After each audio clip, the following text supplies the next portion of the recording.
नमस्कार दोस्तों, स्वागत है आपका आपके YouTube चैनल जेके एकेडमी इंडिया पर। आज के इस वीडियो में जिस टॉपिक को लेके हम बात करेंगे उसे इस डायग्राम की मदद से समझने की कोशिश करते हैं।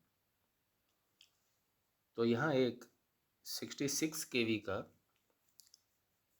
वोल्टेज सोर्स है जो इस लोड को सप्लाई दे रहा है और इस सोर्स की कैपेसिटी 1000 एम्पियर की है। इस 1000 एम्पियर करंट को या इस 66 केवी वोल्टेज को मेज़र करने के लिए यहाँ एक पीटी लगाई है जो कि 66,000 बाय 110 वोल्ट की है। इस पीटी से जो हमको सेकेंडरी वोल्टेज मिलता है वो 110 वोल्ट मिलता है। ठीक उसी तरह से यहाँ पर एक सीटी लगाई है और इस सीटी का रेशियो जो है वो 1000 बाय 5 एम्पियर है। मतलब जब इस सर्किट में 1000 एम्पियर करंट फ्लो होगा तो सीटी में सिर्फ 5 एम्पियर करंट फ्लो होगा। जिससे क्या होगा कि यहाँ जो एमीटर कनेक्टेड हैं या वॉटमीटर जो कनेक्टेड है इसमें करंट कम फ्लो होगा और ये मीटर इस करंट को और इस वोल्टेज को उसी रेशियो में मेज़र करेंगे जो प्राइमरी में फ्लो हो रहा है। तो आज हम जिस टॉपिक को लेके बात करेंगे वो है करंट ट्रांसफार्मर। इसमें दो चीज़ें हैं, एक करंट ट्रांसफार्मर है, एक पोटेंशियल ट्रांसफार्मर है। ये दोनों ही मेजरिंग इंस्ट्रूमेंट की कैटेगरी में आते हैं। तो आज हम जिसके ऊपर बात करेंगे वो है करंट ट्रांसफार्मर। तो सबसे पहले समझते हैं कि करंट ट्रांसफार्मर का वर्किंग प्रिंसिपल क्या होता है। तो करंट ट्रांसफार्मर एक आउटपुट देता है जो कि प्रोपोर्शनल होता है प्राइमरी वाइंडिंग में जो करंट फ्लो हो रहा है उसके प्रोपोर्शन में। प्राइमरी वाइंडिंग यहाँ पे ये है और इस केस में ये शो की ये कोर है करंट ट्रांसफार्मर की और ये सेकेंडरी वाइंडिंग है। सेकेंडरी वाइंडिंग में जो करंट फ्लो हो रहा है वो IS है जो इस मीटर के द्वारा रीड होता है। तो करंट ट्रांसफार्मर एक नॉर्मल ट्रांसफार्मर की तरह ही काम करता है, लेकिन करंट ट्रांसफार्मर में प्राइमरी वाइंडिंग लोड वाली वाइंडिंग को ही कंसीडर किया जाता है। मतलब करंट ट्रांसफार्मर की कंस्ट्रक्शन में केवल कोर और सेकेंडरी वाइंडिंग होती है और सेकेंडरी वाइंडिंग के टर्न्स नंबर ऑफ टर्न्स बहुत ज़्यादा होते हैं compare to primary winding. Primary winding में केवल एक ही नंबर ऑफ टर्न्स होता है। जैसा यहाँ शो किया है ये बार टाइप सीटी है और ये वाउंड टाइप सीटी है। इसमें यहाँ पर जिस कंडक्टर का हमको करंट मेजर करना है उसके टर्मिनल कनेक्ट होते हैं और जो सेकेंडरी वाइंडिंग है उसके टर्मिनल यहाँ से लिए जाते हैं। वाउंड टाइप में जो ये होल है सीटी का इसमें से कंडक्टर पास किया जाता है और इसे माउंट कर दिया जाता है और इसकी जो सेकेंडरी वाइंडिंग है उसके टर्मिनल्स ऊपर हैं।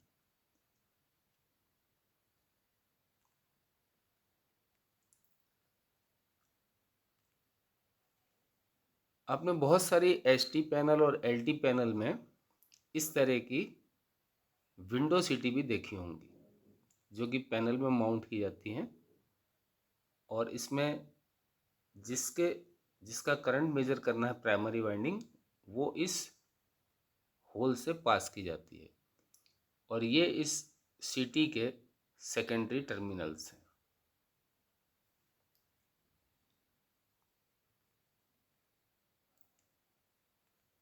स्विच यार्ड में जो सीटी आपने देखी होगी वो दो तरह की होती है।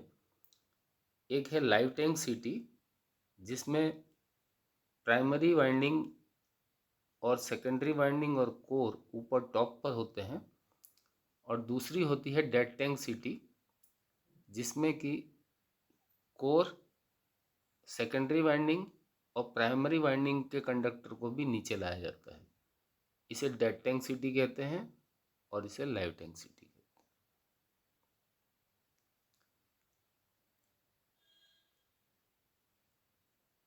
कुछ पावर ट्रांसफार्मर में इस तरह की सीटी भी प्रयोग की जाती है, जो कि ट्रांसफार्मर की बुशिंग्स के नीचे माउंट की जाती है। इसे आउटडोर सीटी भी कह सकते हैं और सब स्टेशन सीटी भी कहा जाता है। ट्रांसफार्मर में आउटडोर टाइप की सीटी में slip over current transformer type की सीटी भी प्रयोग की जाती हैं, जैसा कि यहाँ चित्र में दिखाया है।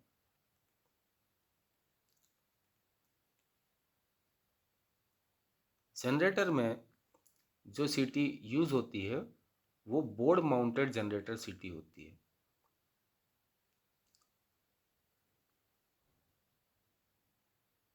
सीटी का वर्किंग प्रिंसिपल ठीक ट्रांसफार्मर जैसा ही है, बिकॉज ये भी एक ट्रांसफार्मर ही है।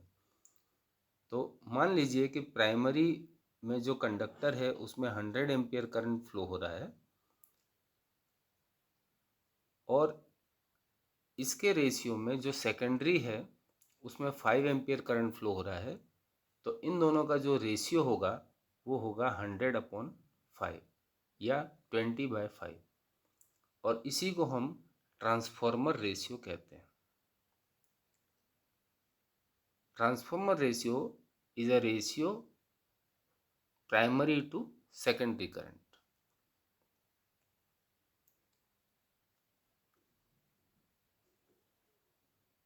इसमें जो टर्न्स रेशियो है, नॉर्मली प्राइमरी में एक ही टर्न होता है और सेकेंडरी में नंबर ऑफ टर्न्स ज़्यादा होते हैं। प्राइमरी में करंट ज़्यादा होता है और सेकेंडरी में करंट कम होता है। मतलब करंट जो है वो नंबर ऑफ टर्न्स के इन्वर्स है। तो अगर हमको सेकेंडरी का करंट पता करना है IS, तो वो हो जाएगा IP NP/NS। अब जैसा कि हमको पता है कि NP नॉर्मली 1 होता है, तो ये हो जाएगा IP/NS।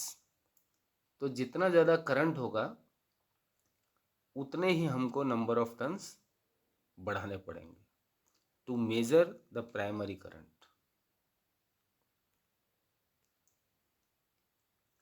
मान लीजिए आपके पास कोई सीटी है जिसका रेशियो 300/5 है और आपने कंडक्टर सिर्फ एक ही लूप पास किया है, तो ये सीटी 300/5 एम्पियर के हिसाब से ही काम करेगी। जब प्राइमरी में 300 करंट पास होगा तो आपको सेकेंडरी टर्मिनल पे 5 एम्पियर करंट मिलेगा। लेकिन यदि प्राइमरी के कंडक्टर के 2 टर्न्स कर दिए जाएं, मतलब कि उसकी 2 लूप बना दी जाएं, तो इसका सीटी रेशियो घटकर हो जाएगा 150/5 एम्पियर।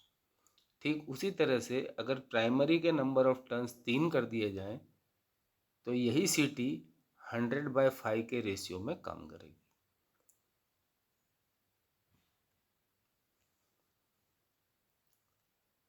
करंट ट्रांसफार्मर भी दो तरह के होते हैं। एक होता है मेजरिंग इंस्ट्रूमेंट और दूसरा होता है प्रोटेक्टिव इंस्ट्रूमेंट। मेजरिंग इंस्ट्रूमेंट ज़्यादातर मेजरिंग सर्किट के लिए यूज़ किए जाते हैं to measure the current, voltage, power, power factor etcetera. और जो प्रोटेक्टिव सिटी होती हैं वो प्रोटेक्टिव सिटी यूज़ की जाती हैं for the protection of generator, transformer and other equipments. Measuring city की एक्यूरेसी 125% फुल लोड पर काउंट की जाती है। क्योंकि ये मेजरिंग सिटी है इसलिए इसमें जो करंट है, इसका जो सेचुरेशन पॉइंट है वो 125% पर ये सिटी सेचुरेट हो जाती है। जबकि प्रोटेक्टिव इंस्ट्रूमेंट की जो सिटी होती है वो 20 टाइम्स रेटेड करंट के हिसाब से डिज़ाइन की जाती है कि मान लीजिए कि उसकी प्राइमरी में से 2000% यानी 20 टाइम्स करंट यदि पास होता है तब भी वो सिटी सेचुरेट नहीं होनी चाहिए और इसके अकॉर्डिंगली हमको सिटी की सेकेंडरी में उसके प्रोपोर्शनेट करंट मिलना चाहिए। तो ये डिफरेंस होता है मेजरिंग एंड प्रोटेक्टिव सिटी का। अब बात करते हैं मीटरिंग सिटी में एक्यूरेसी।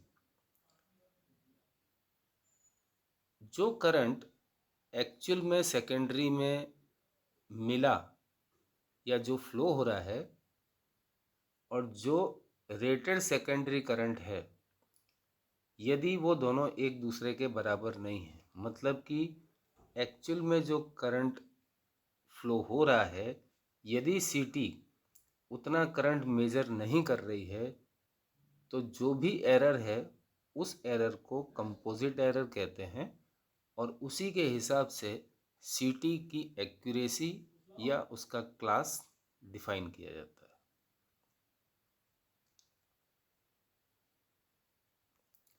मीटरिंग सिटी में यदि एक्यूरेसी क्लास 0.1 है या 0.2 है तो इस तरह की सिटी ज़्यादातर हाई ग्रेड मीटरिंग में यूज़ की जाती हैं जहां बिलिंग एक सिग्निफिकेंट मैटर है।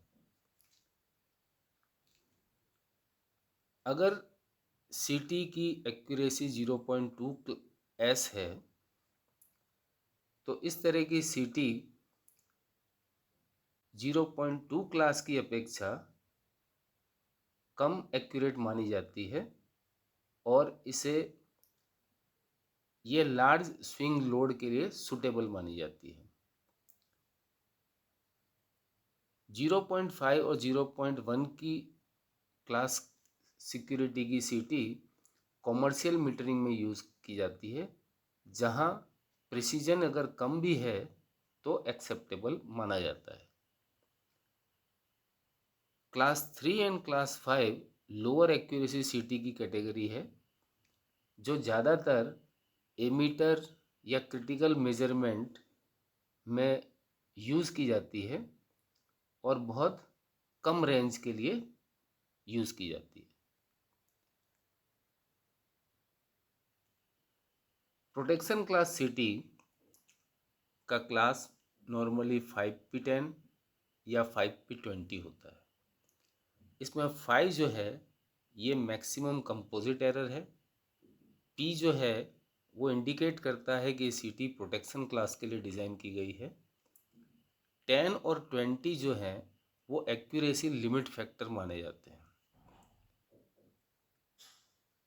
मैक्सिमम प्राइमरी करंट जो रेटेड करंट है ये माना जाता है कि सीटी की एक्यूरेसी 5% होगी। फॉर एग्ज़ाम्पल मान लीजिए हमने एक 100/5 की सीटी ली जिसमें 5P10 की एक्यूरेसी है तो जब इस सीटी में से 1000 एम्पियर करंट पास होगा तो इसमें जो एरर होगी वो less than and equal to 5% होगी, मतलब 5% से कम एरर हमको मिलेगी। सिमिलरली यदि हम 5P20 की सिटी लेते हैं तो उस सिटी में जब 20 टाइम्स करंट पास होगा तब उसकी error less than and equal to 5% होगी। प्रोटेक्शन क्लास सिटी में एक और क्लास है जिसको स्पेशल क्लास सिटी बोला जाता है और वो है पीएस क्लास। पीएस क्लास की सिटी ज़्यादातर डिफरेंशियल प्रोटेक्शन और क्रिटिकल प्रोटेक्शन में डिज़ाइन के लिए डिज़ाइन की जाती है और इसका सैचुरेशन पॉइंट बहुत ज़्यादा होता है। मतलब ये सिटी 20 टाइम्स करंट पर भी सैचुरेट नहीं होती और इसका नी पॉइंट वोल्टेज और मैग्नेटाइजिंग करंट की कैरेक्टरिस्टिक्स ये डिफाइन करती है कि ये जो एरर है इसमें वो एरर 5P10 और 5P20 की अपेक्षा बहुत कम होगी। इस सिटी को ज़्यादातर ट्रांसफार्मर के डिफरेंशियल प्रोटेक्शन, जनरेटर प्रोटेक्शन और जहां हाई एक्यूरेसी की ज़रूरत है अंडर द सैचुरेशन कंडीशन वहां यूज़ किया जाता है।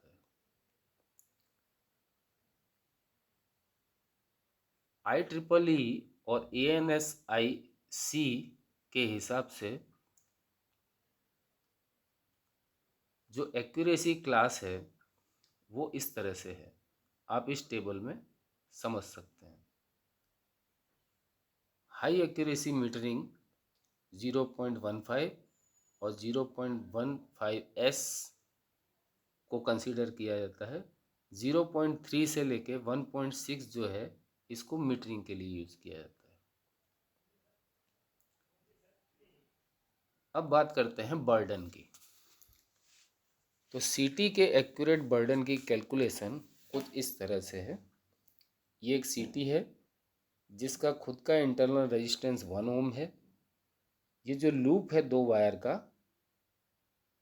इसका रेजिस्टेंस 2 ओम है और जो रिले या जो इंस्ट्रूमेंट इस पे कनेक्ट किया है, जो भी लोड है उसका रेजिस्टेंस 2 ओम है या उसका इम्पीडेंस 2 ओम है। तो इस सिटी के अक्रॉस में टोटल बर्डन की कैलकुलेशन ZT बराबर होगी RCT, मतलब सिटी का खुद का इंटरनल रेजिस्टेंस, RL जो लोड कनेक्टेड है वो, और ZB यानी जो लूप है उस लूप का रेजिस्टेंस। इस तरह से इसका बर्डन कैलकुलेट किया जाता है। बर्डन के आधार पे सीटी हमको 2.5, 5, 10, 15 एंड 30 VA के हिसाब से मिलती है। नॉर्मली ट्रांसफार्मर की रेटिंग KVA, MVA या VA में ही दी जाती है। इस तरह से बर्डन जो है वो nothing but the load connected across the CT और PT। मूविंग आयरन एमीटर में डिजायर्ड VA 1 से 2 होता है। मूविंग कॉइल रेक्टिफायर एमीटर में भी उतना ही होता है। इलेक्ट्रोडायनेमिक इंस्ट्रूमेंट में 2.5 से 5 VA कंसिडर किया जाता है। मैक्सिमम डिमांड मीटर में 3 से 6 VA और एमीटर और ट्रांसड्यूसर के केस में 1 to 2.5 VA बर्डन कंसिडर किया जाता है। 10 VA, 15 VA और 30 VA प्रोटेक्शन क्लास सिटी में कंसिडर किया जाता है। अब बात करते हैं सिटी के सैचुरेशन की।